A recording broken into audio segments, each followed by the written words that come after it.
सबने सुनी होगी, लेकिन मैं और आपको एक बार सुना देती हूँ। एक जंगल में कौन थे? खरगोश और कछुआ। दोनों क्या थे? अच्छे मित्र थे। आप भी हो ना अच्छे मित्र? जैसे थे खरगोश और कछुआ दोनों। लेकिन एक दिन क्या हुआ, दोनों के बीच में क्या ये शर्त लगी कि ना सबसे पहले उस पेड़ के नीचे कौन दौड़ के भागेगा। दोनों के बीच में शर्त लगी।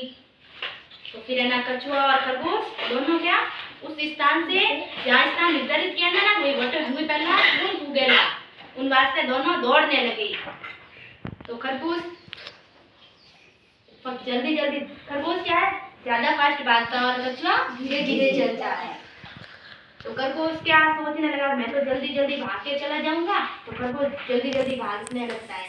वो क्या थोड़ी देर दूर जाके रुकता है और सोचता है क्या सोचता है कि मैं तो अब थोड़ी देर है ना आराम कर लेता हूँ। खरगोश कछुआ क्या धीरे धीरे आएगा और मैं तो जल्दी जल्दी भाग जाता हूँ और मेरी तो क्या स्पीड है। खरगोश को क्या हो गया था घमंड कि भाई मैं तो धीरे धीरे आगे निकल जाऊंगा और कछुआ तो दूर तक कहीं नजर नहीं आ रहा। मैं थोड़ी देर पेड़ के नीचे सो जाता हूँ। तो खरगोश क्या उस पेड़ के नीचे बीच में रुक के क्या करना है आगे आराम करने लगे। लेकिन कछुआ निरंतर धीरे धीरे चल रहा था, वो बीच में रुका नहीं क्योंकि कछुए को क्या घमंड नहीं आया। वो सोच रहा था मैं धीरे धीरे अपने वहाँ स्थान पर पहुंच ही जाऊंगा। लेकिन खरगोश क्या वहीं पेड़ के नीचे बीच में सो गया।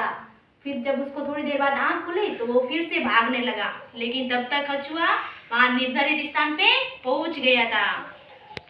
तो इस प्रकार क्या हुआ कछुए की जीत हो गई।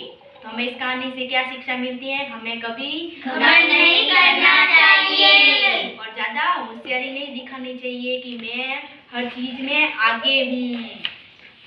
हमें निरंतर धीरे धीरे प्रयास करना चाहिए। कोई भी चीज पाने के लिए हमें धीरे धीरे निरंतर प्रयास करने चाहिए। ऐसे नहीं सोचना चाहिए मैं तो उस चीज को जल्दी से पा लूंगा, मैं ज्यादा होशियार हूँ।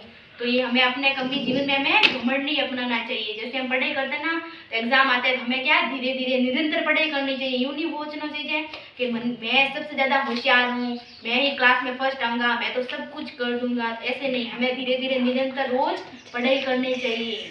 तो ये अपने जीवन के ऊपर है और इस कहानी से हमें यही शिक्षा मिलती है हमें कभी अपने जीवन में घमंड नहीं करना चाहिए और ज्यादा होशियारी नहीं करनी चाहिए और निरंतर हमें हर चीज को पाने के लिए प्रयास करते रहने चाहिए, जिससे हम एक दिन जरूर सफल होंगे।